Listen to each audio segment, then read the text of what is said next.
কাৰোবাক যদি বিশ্বাস কৰে অলপ ভাবি চিন্তি কৰিব, কাৰণ চেনি আৰু নিমখ দেখাত একে হ'লেও দুয়োটাৰে সোৱাদ কিন্তু বেলেগ। যাৰ ওচৰত হাজাৰ অপচন থকাৰ পিছতো তেওঁ কেৱল আপোনাকেই ভাল পায়, আপোনাকেই পচন্দ কৰে, তাতকৈ আপোনাক আৰু কোনেও বেছি ভাল পোৱা দিব নোৱাৰে। আজিৰ কথাখিনি আপুনি শেষ পৰ্যন্ত শুনিব, কাৰণ আজি আমি আপোনাক এনে কেইটামান কথা ক'ম যি কথাই আপোনাৰ জীৱন সলনি কৰি দিব। যিজনে মিছ কৰে তেওঁহে বুজি পায় যে মিছ কৰা প্ৰতিটো মুহূৰ্ত কিমান কষ্টকৰ। মানুহৰ জীৱনত কেতিয়াবা হঠাৎ পৰিৱৰ্তন আহে, তেতিয়া তেওঁ হয় বেছি কথা কয়, নহ'লে চুপ হৈ থাকে। আমি এনে এখন সমাজত বাস কৰিছোঁ য'ত উপদেশ দিবলৈ হাজাৰজন আছে, কিন্তু বিপদৰ সময়ত কাষত থকা লোক এজনো নাই। অৱহেলাই য'ত ৰাজত্ব কৰে, ভালপোৱা তাত মূল্যহীন হৈ পৰে।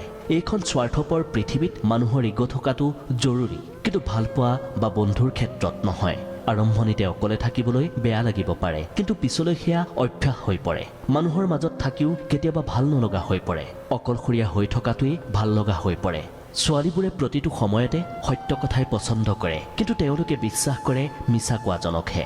জীৱন হৈছে এখন নদীৰ নাওখনৰ দৰে, য'ত কেতিয়াবা সুখৰ ঢৌ উঠে আৰু কেতিয়াবা কষ্টৰ সোঁত বয়। আপুনি যিমান বেছি কাৰোবাৰ প্ৰতি আসক্ত হৈ থাকিব, সেইজনে সিমান বেছি আপোনাক কষ্ট দিব। এইটোৱেই বাস্তৱ। এদিন সকলো ঠিক হৈ যাব, এই কথাটো ভাবিয়েই হাজাৰজনে কষ্ট কৰি জীৱন কটাই আছে। বহুতেই চতুৰালি কি বুজি নাপায়, সেয়ে অলপতে মানুহক বিশ্বাস কৰি লয়। শিক্ষা কেৱল কিতাপতেই পোৱা নাযায়, বহু সময়ত কিছুমান মানুহে নিবিচৰাকৈয়ে বহু শিক্ষা দি যায়। জীৱনক লৈ গল্প লিখাটো খুব সহজ, কিন্তু গল্পৰ দৰে জীৱন কটোৱাটো খুব কঠিন। যি মহিলাৰ খং বেছি, সেই মহিলাই সিমানেই বেছি ভাল পাব জানে, আৰু তেওঁৰ মনো পৰিষ্কাৰ হয়। সময় থাকোঁতেই যাক মূল্য নিদিয়ে, সময় পাৰ হৈ গ'লে তেওঁৰ ছাঁটোও আপুনি দেখিবলৈ নাপাব, কাৰণ আত্মসন্মানবোধ সকলোৰে আছে। মানুহে শৰীৰত আঘাত পালে যিমান কষ্ট পায়, তাতকৈ বেছি কষ্ট পায় মনত আঘাত পালে। ছোৱালীবোৰে জীৱনত দুটাই বস্তু বিচাৰে, এটা হ'ল সন্মান আৰু আনটো হ'ল মনে বিচৰা ধৰণৰ এজন জীৱন সংগী। সপোন ভৰা জীৱনত দুখ যেতিয়া আহে, সকলো তেতিয়া পৰ হৈ পৰে, কোনো ওচৰত নাথাকে। কষ্টই যেতিয়া মনৰ মাজত দি যায় বেথা, সকলোৱে তেতিয়া পাহৰি যায় সম্পৰ্কৰ কথা। কোনোবাই আপোনাক অপচন্দ কৰিলে, ঘৃণা কৰিলে, এইবোৰ নাভাবি কোনে আপোনাক ভাল পায়, কোনে আপোনাক পচন্দ কৰে, সেইবোৰক গুৰুত্ব দিয়ক। শিক্ষিত ব্যক্তি অহংকাৰী হ'ব পাৰে, কিন্তু জ্ঞানী ব্যক্তি কেতিয়াও অহংকাৰী হ'ব নোৱাৰে, কিয়নো অহংকাৰী ব্যক্তি কেতিয়াও জ্ঞানী নহয়। কাৰোবাক সমালোচনা কৰাটো যিমান সহজ, কিন্তু তেওঁৰ ঠাইত থাকি তেওঁৰ পৰিস্থিতি বুজাটো তাতোতকৈ বেছি কঠিন। জীৱনৰ কঠিন মুহূৰ্তত যাক হাতত ধৰি ৰখাৰ সাহস কৰিব নোৱাৰে, তেওঁক ভালে ৰখাৰ মিছা সপোন দেখুৱাই তেওঁৰ হৃদয় জয় কৰি তেওঁৰ মনটো ভাঙি নিদিব। আপোনাৰ আধা সৌন্দৰ্য আপোনাৰ কথা কোৱাৰ পদ্ধতিত থাকে, আৰু বাকী আধা থাকে আপোনাৰ চৰিত্ৰত। আমি সেইজনক ঘৃণা কৰা উচিত যিয়ে নিজৰ ভালৰ বাবে আনৰ মুখৰ হাঁহি কাঢ়ি নিবলৈ এবাৰো চিন্তা নকৰে। পাৰফেক্ট মানুহটো সেইজন যি আপোনাৰ ভালপোৱাক লৈ ক্লান্ত নহয়, আপোনাৰ পাগলামিবোৰক লৈ কেতিয়াও বিৰক্ত নহয়। প্ৰতাৰণাৰ চিকাৰ হোৱাজনেহে বুজে পুনৰাই কাৰোবাক বিশ্বাস কৰাটো কিমান কঠিন। কাউৰী ক'লা বাবেই তাক কোনেও ভাল নাপায়, পিঞ্জৰাটো আবদ্ধ কৰিব নিবিচাৰে। ঠিক সেইদৰে মানুহে মুখত যিমানেই নকওক, প্ৰকৃত সৌন্দৰ্য তেওঁলোকৰ মনত থাকে, কিন্তু সকলোৱে বগা ছালখনকে পচন্দ কৰে। যদি বহুত বেছি দুখ লাগে, অলপ কান্দি লওক, কিন্তু স্বাৰ্থপৰ মানুহৰ ওচৰত নিজৰ মনৰ কষ্টৰ কথা বৰ্ণনা দিবলৈ নাযাব। পৰিস্থিতি আপোনাক বুজাই সকলো আপোন আপোনাৰ আপোন নহয়, সেইবাবে পৰিস্থিতিটোক আপুনি ধন্যবাদ জনাওক। ভাল পাই কাৰোবাক বুকুত ঠাই দিয়াটো সহজ, কিন্তু বুকুৰ পৰা মচি পেলোৱাটো খুবেই কঠিন। খঙাল মানুহে বহু কথাই কৈ দিয়ে, কিন্তু খং শেষ হ'লে তেওঁৱেই বেছি কষ্ট পায়। কাষত থকাজনক আমি গুৰুত্ব দিবলৈ টান পাওঁ, কিন্তু দূৰত থকাজনৰ সামান্য যোগ্যতাও আমাৰ বাবে মূল্যৱান হৈ পৰে। আমি সঁচাই অদ্ভুত।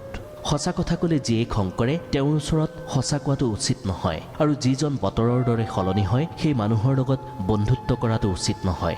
এতিয়াৰ যুগটো খুব ব্যস্ত হৈ গৈছে, খুব বেছি প্ৰয়োজন নহ'লে কোনেও কাকো মনত নাৰাখে। ভাল কিতাপ আৰু ভাল মানুহক সোনকালে বুজিব নোৱাৰি। কিতাপখন যিমানেই পঢ়িব লাগে, ঠিক তেনেদৰে ভাল মানুহৰ সৈতেও সময় কটালেহে বুজা যায়। সাহস মানে মনৰ ভিতৰত ভয় নথকা নহয়, সাহস মানে ভয় থকাৰ স্বত্তেও জয় কৰাৰ চেষ্টা আৰু আত্মবিশ্বাস লৈ আগুৱাই যোৱা। নিজৰ কেৰিয়াৰক সময় দিয়ক। এতিয়াৰ সম্পৰ্কবোৰৰ কোনো ভৰসা নাই, আজি আছে কাইলৈ নাই। কোনো এজন মানুহক এৰি থকাটো কষ্টকৰ, কিন্তু তাতোতকৈ বেছি কষ্টকৰ হয় তেওঁ আহিবনে নাই নজনাকৈ অপেক্ষা কৰা। কোনেও ভাল নাপাওক, কোনো আপোন নহওক, অন্ততঃ এজন মানুহ থাকক যিয়ে মাতষাৰ শুনিলেই বুজি পাওক মই ভালে আছো নে নাই। কিছু মানুহে আপোনাক জখলা দি গছত উঠাই দিব, আৰু এদিন জখলাৰ সৈতে গছৰ পৰা খহায়ো দিব। যদি আপুনি আপোনাৰ আশে-পাশে এনেকুৱা মানুহক বিচাৰি পায় তেন্তে তেওঁলোকৰ পৰা দূৰত্ব বজাই চলক। জীৱনত কিছুমান বস্তু বিচাৰিলেও ঘূৰাই পোৱা নাযায়, যেনেকৈ পাৰ হোৱা সময় আৰু কৈ দিয়া কথা ঘূৰি নাহে। আনৰ তুলনাত সফলতা যদি দেৰিকৈ আহে তথাপিও নিৰাশ নহ'ব, কাৰণ সৰু ঘৰ সোনকালে তৈয়াৰ কৰা হয়, কিন্তু ডাঙৰ অট্টালিকা বনাবলৈ অলপ সময় লাগে। স্বভাৱ হওক বা চৰিত্ৰ, কোনোটোৱেই টকাৰ ওপৰত নিৰ্ভৰ নহয়, সেইটো পৰিয়ালৰ শিক্ষাৰ পৰা পোৱা যায়। জীৱনত এনেকুৱা এটা পজিশ্যনত উপনীত হওক য'ত মানুহে আপোনাক ব্লক কৰি নহয়, গুগলত চাৰ্চ কৰি চায়। ভালপোৱাৰ বিচ্ছেদৰ পিছত যি সহজে স্বাভাৱিক জীৱনলৈ ঘূৰি যায় সেইজনে আপোনাক কেতিয়াও ভাল পোৱাই নাছিল, সকলো নাটক আছিল।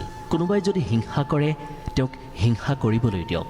মনত ৰাখিব, হিংসা তেওঁহে কৰে যাৰ যোগ্যতা নাই। প্ৰত্যেকটো ভুলে মানুহক একোটা শিক্ষা দিয়ে আৰু প্ৰতিটো শিক্ষাই এজন মানুহক পৰিৱৰ্তন কৰায়।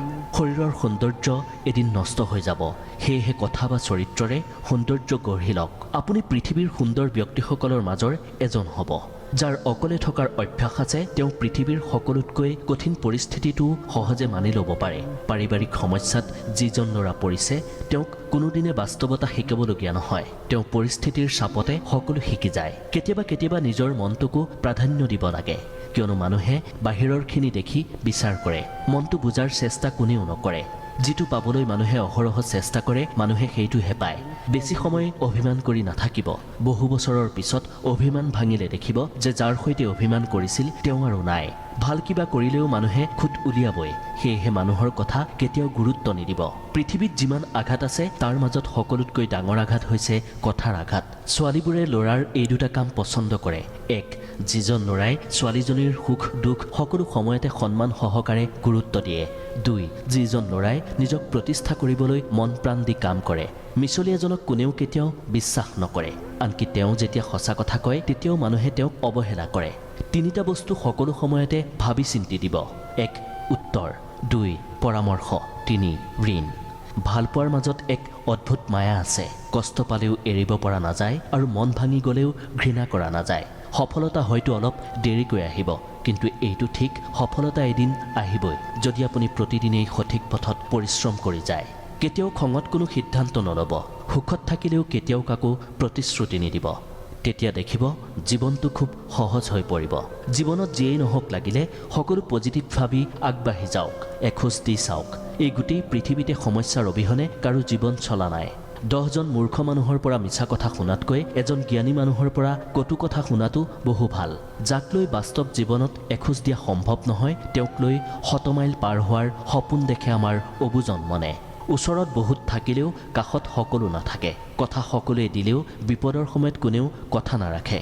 কাৰোবাৰ পচন্দ হোৱাটো খুব সহজ, কিন্তু চিৰজীৱন তেওঁৰ পচন্দ হৈ থকাটো খুবেই কঠিন।